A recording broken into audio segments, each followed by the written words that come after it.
Well, we want to invite you to another Think Tank Theater podcast today. And I'm your host, Daniel Narotsky. And joining me today is Phil Bowers with Grandstream. Phil, go ahead and introduce yourself to our listeners. Hey everyone. First of all, thanks Daniel for having me. Really appreciate it. Super glad to be here. So my name is Phil Bowers. I'm the director of marketing here at Grandstream. I've actually been with Grandstream for about 13 years now. Really been with the company for, pretty much, and we'll talk, I think, a little bit about this as it kind of relates to our topic today. Through our journey of, moving from just an IP phone company to pretty much everything company at this point in time. So yeah, I'm sure many of you, I've been at a lot of events, been with Grandstream for a long time. So probably have met many of you at different times at events and hope to see you again in the future. But yeah, thanks for having me. I'm glad you're here. Thanks, Phil. So we want to talk today about the future of business communications and how it's gotten to where we are today, how it's evolved, where we see it moving in the future. Yeah, and you and I were fortunate enough to do another panel on this recently. And it's really, I think, the question that's kind of at the forefront of everybody's minds right now. Since COVID, we've seen, the industry that you and I work in change so incredibly much in just a short period of time. I think a lot of the changes that we've seen, and we'll talk a lot about this as we go, are things that probably would have happened anyway. And what we saw with COVID is it just kind of moved technology up 10 years or so. A lot of these, remote technologies, which I think, and wireless technologies, which is the root of a lot of the current landscape of communication technologies, was around. It was just kind of, we needed to be forced to use it and rely on it. And that's what happened with COVID. And I, now what we're seeing is unified communications, specifically to go back to the question, is completely different than it was 5, 6, 7 years ago. I mean, when we first started using that term, I think it was 2013 or 2014 when we came out with those UCM IP PBXs we came out with. I mean, it was, and really until 4, 5, 6 years ago, it was just voice mainly. I think that's mainly what people kind of looked at. It may be integrating video conferencing with it at the same time. But now, I mean, in my opinion, unified communications is now the full breadth of a communications platform. It's not just your video communications or your voice communications. Now every business, everyone needs the ability to access everything remotely. So there's that, cloud platforms, on-site security, facility management, wireless networking, VPNs, all that type of stuff, I think is really become a central part of unified communications, almost kind of, completely redoing what the term is. And maybe even in a couple of years, it's not even a term that we're really going to be using that often, because it's now, at least in my opinion, and from what we see, it combines literally everything now. Yeah, it does. I mean, you're right. We started out combining into the voice platform other means of communication, and it kind of started out with messaging, or video kind of came into there. But you're right. It's converged into every device that we use to communicate effectively, and that does involve the core and the network now. So unified communications, we're throwing everything into this model to communicate, and so it is really unifying everything that touches technology to make that happen. Yeah, I'd say the term is finally, fully coming to fruition. You literally, like you just said, unifying everything, where previously it was kind of just maybe just one small subset of a communication platform. Yeah, and not only that, with the hardware unifying, you've got all the as a service models coming together, and they're all diverging into this one center point. With the unified communications as a service and the contact center as a service, all these as a service platforms are just smashing together into this unified communications platform. And so it's kind of funny yes, they all have their segment because they're sold separately, but they're all bringing that communications channel together. Yeah, for sure. And what we see on our side is it's making, integration more important than ever. Everything needs to work with everything, and that's what everybody expects now. And if your solutions aren't able to, work with a CRM platform and a hotel platform and, a VPN platform, you're going to get somebody's going to look for something that can do all of that. Yeah, that's a good point. I know it was a few years ago, maybe 5 or 6 years ago, we started really seeing competitors that were traditional competitors really coming together and playing well together, and they almost had to, because unified communications was forcing that to happen. So you had hardware vendors that had to work together and Absolutely. make their products work with each other. And you're seeing it today even in the software side, where traditional competitors are coming together and having to work side by side together. Take Microsoft Teams, for example. They're a competitor to everybody, but everybody works with them and integrates with them. So Yeah. It has to work from day one too. It's not like you used to be able to roll out a product and then kind of add the integrations as you go, but now everything has to work with everything from day one. for communications today, as you mentioned earlier, coming off of COVID, where everybody went to work from home, today we're working in a hybrid model where some people are working in the office, some people are working from home, and then you have a percentage that are working both from home and the office in a hybrid work model. And that's really become the mainstream way of communication today. I've seen huge corporations downsizing and getting rid of that commercial real estate because they realize the workforce is doing fine from home and it's sustainable. So a big piece of that has been video communications. We all jumped on the webinar bandwagon when COVID hit, and I think we had webinar fatigue was a word that that came up pretty quickly at the end of 2020 or 2021.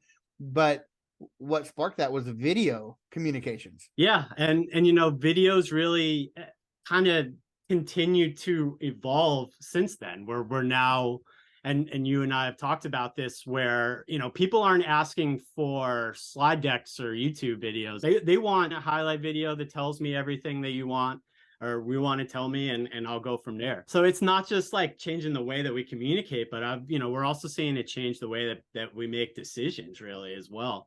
So just some of the reasons why everybody's going remote. We're absolutely seeing it. I mean, over the course of the last couple of years, I think the majority of the IP phones we make have Wi-Fi built into them just for that reason.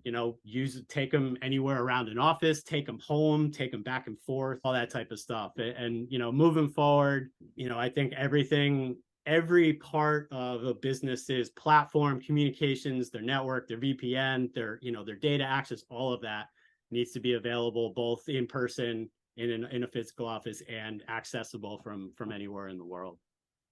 Yeah, and I think that is what highlights for me on the technology side, understanding how you make that happen. For example, you said putting Wi-Fi on all the phones. Absolutely. Most people that are working from home don't have their cable run through their house so that they have their perfect Cat 5 and Cat 6 drops exactly at their desk. And so, yeah, having a Wi-Fi enabled phone at home is ideal. It makes sense. And then with everything else that you're trying to access remotely, whether it be your company's public folder or documents or emails or what have you, to be able to grab that from any device, that BYOD model. Hey, it's my laptop today, it's my desk computer tomorrow, my cell phone, whatever. To be able to grab all your communications, that unified communications material, your messaging, your emails, documents, phone calls, video calls, you can take them from any device. To me, that's what really is making hybrid technology and hybrid mainstream with this work model. And so the technology side of that is always fascinating, and I love getting behind how we make that happen. But again, I'll just reiterate what we spoke about earlier: security. That's the big play here when we talk about hybrid work.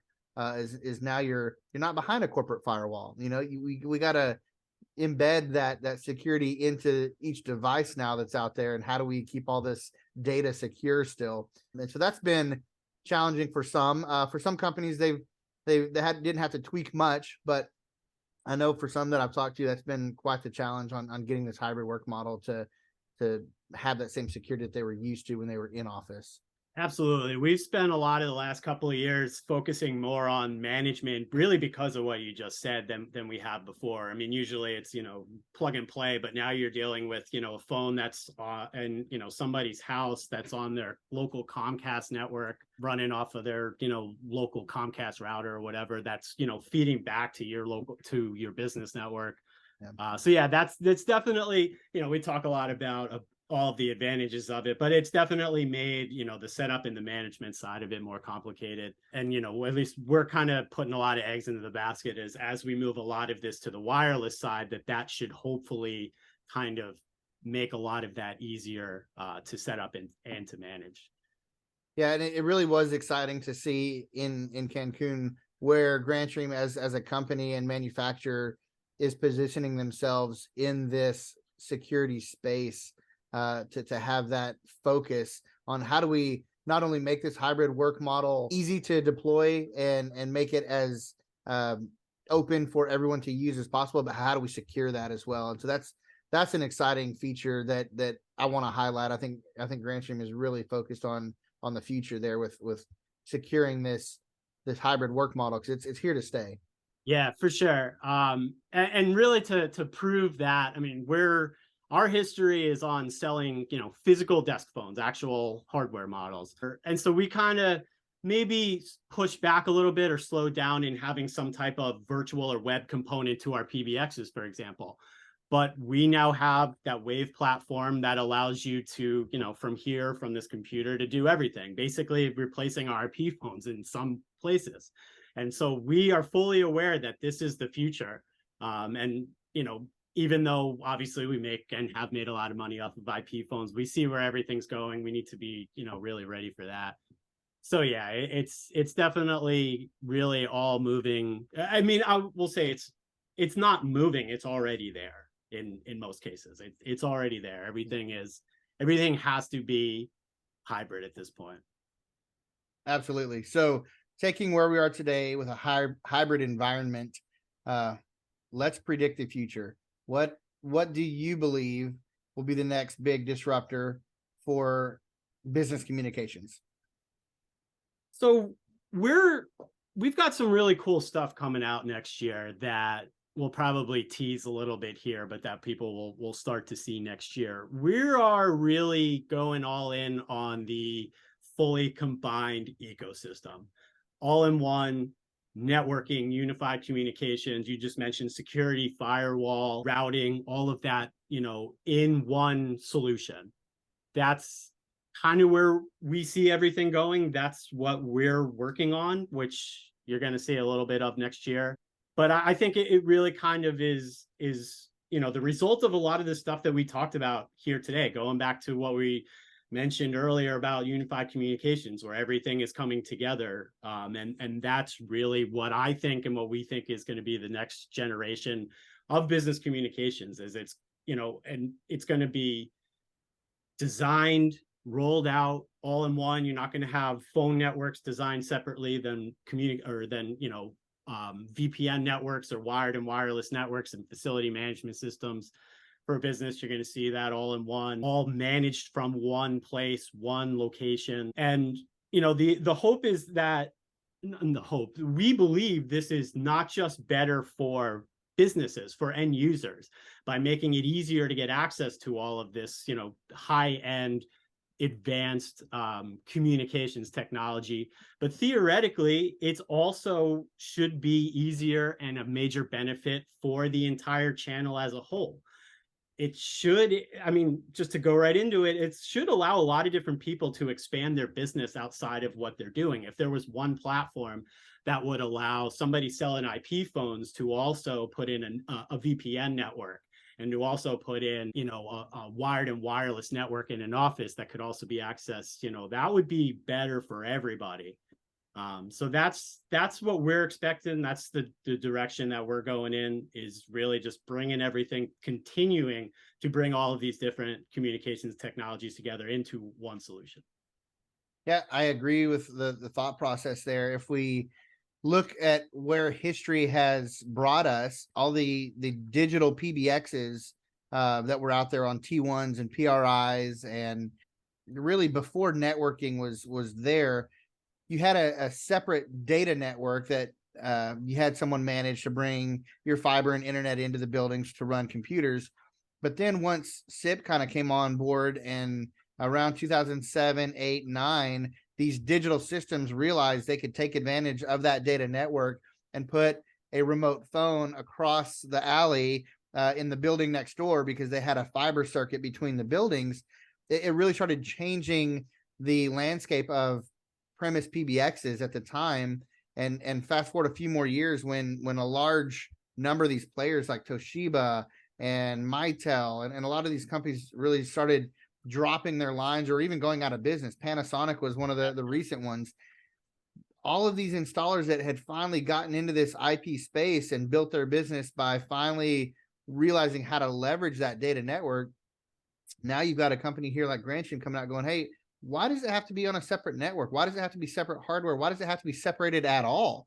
Take the word separate out. Let's unify this thing. It's a unified communications world that we're in. Put them all together. And now, yeah, you, the customer that's just been selling phone systems or IP phones, can now have that, and you can build your own networks. And yeah, you can run data on that too. And you can have the leverage of having those tools at your fingertips now when you have a company such as Grandstream that's really focusing on bringing that history into the future. So we have that all unified. And I think it's a great approach. I think the history has shown us that it was needed. I'm loving the idea behind it. I'm looking forward to seeing how the hardware is going to plan out and play out. So really excited to see that in Cancun, and really looking forward to the future there.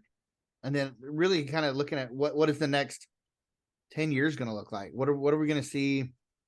You know, the next big disruptor on my thought was, you mentioned it earlier, video.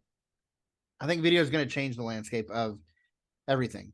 From a marketing standpoint, I think video, short 10-second, 20-second video clips grab attention more than a blog sometimes. But I've seen people use a video to market the blog, to push people to read the blog. We've seen it in the tech support world. You said it earlier. Yeah, give me a 30-second, a minute video of exactly what I'm looking for. I'll watch it. And it really doesn't matter to the industry. We've seen from auto mechanics to phone system installation up on YouTube, little 30-second, minute-long videos of here's how you do this.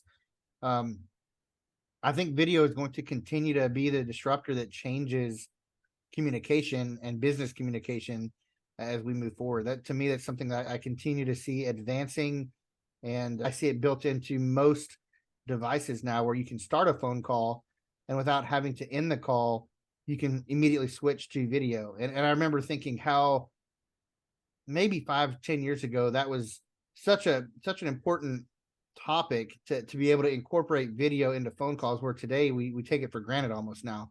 But it's evolved to that point. I do think video is going to continue to disrupt communication, because those of us that have been around for a while, communication was an audio path, and Yeah. now we really look at video as a primary communication device now. Another thing that I'll throw out there, and I don't want to take credit for this. This was something that actually came up in our the session we did down in Cancun.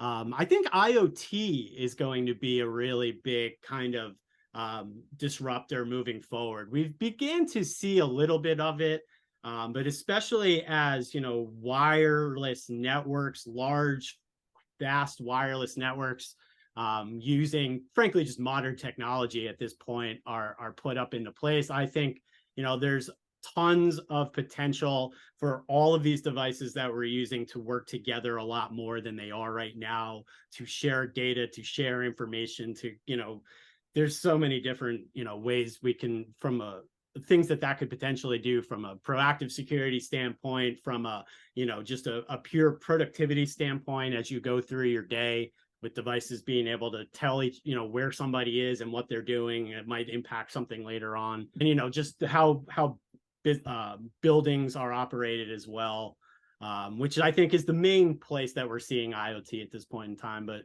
yeah, there's, I think, a lot more potential that way, especially as I mentioned, we've had this technology to put in super fast wireless networks all over the world. We're really just starting to see it kind of deployed, I think, or most places updated here over the last couple of years.